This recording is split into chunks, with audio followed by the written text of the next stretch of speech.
এর পাতায় আরও একবার প্রত্যেককে স্বাগত জানাই। আপনারা যদি ওয়েস্ট বেঙ্গল স্কুল সার্ভিস কমিশনের অফিসিয়াল ওয়েবসাইটে যান, সেইখানে দেখবেন যে সিলেবাসটা আবার নতুন করে দেওয়া হয়েছে এবং সেটা একদম এইখানেই আছে। দেখুন এইখানে যে 9-10 এবং 11-12 সিলেবাস অলরেডি দেওয়া হয়েছে এবং আমি বলেছিলাম যে ইতিহাসের সিলেবাস কিন্তু চেঞ্জ হবে না। আপনি যদি 9-10 সিলেবাস চান, এইখানে ক্লিক করবেন।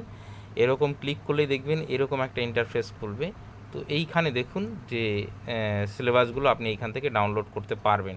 ঠিক আছে, Bangla, English, geography, Hindi, history, এগুলো সব, life science, math, Nepali, physical science, Telugu এবং উর্দু, প্রত্যেকটার সিলেবাস কিন্তু এখানে দেওয়া রয়েছে। আমি অলরেডি এই লিঙ্কটা আমাদের গ্রুপে দিয়ে দিয়েছি। আমাদের গ্রুপের সঙ্গে যুক্ত হতে চাইলে কমেন্ট সেকশনে লিঙ্ক দিয়ে রাখলাম, সেখানে গিয়ে যুক্ত হতে পারেন। আর আপনি যদি মনে করেন যে 11-12 আপনি সিলেবাস দেখতে চান, এই প্রবলেম করছে কিন্তু মাঝে মধ্যে। এই যে দেখুন এবার খুললো। তো এইখানে দেখুন 11-12 যতগুলো সাবজেক্ট আছে প্রত্যেকটার সিলেবাস কিন্তু এইখানে দেওয়া রয়েছে। ঠিক আছে, ধরুন আমি হিস্ট্রির সিলেবাসটা এখানে করলাম, ক্লিক করলাম, তাহলে এইখান থেকে কিন্তু আমি হিস্ট্রির সিলেবাসটা ডাউনলোড করে নিতে পারবো। সাইটে একটু প্রবলেম হচ্ছে, মাঝে মধ্যে খুলছে না। আপনি ডাইরেক্ট লিঙ্কটাতে গিয়ে, আমি যে গ্রুপের লিঙ্কটা দিয়েছি সেই লিঙ্কটাতে গিয়ে কিন্তু আপনি সিলেবাসটা দেখে নিতে পারেন। আমি সিলেবাস অলরেডি গ্রুপে দিয়েছি, আরেকবার দরকার পড়লে দিয়ে দেবো। এই যে দেখুন খুললো।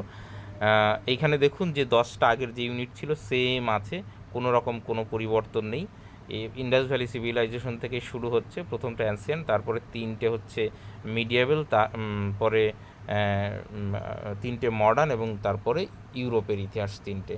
একদম আগের যা সিলেবাস ছিল সেই আছে, কোনো রকম কোনো পরিবর্তন কিন্তু হয়নি। ঠিক আছে, বোঝা গেল যে তাহলে সিলেবাস আপনার কোথা থেকে পাবেন। লিঙ্কটা আমি গ্রুপে দিয়ে দিয়েছি, আপনারা দেখে নিতে পারেন। সকলকে আপাতত ধন্যবাদ।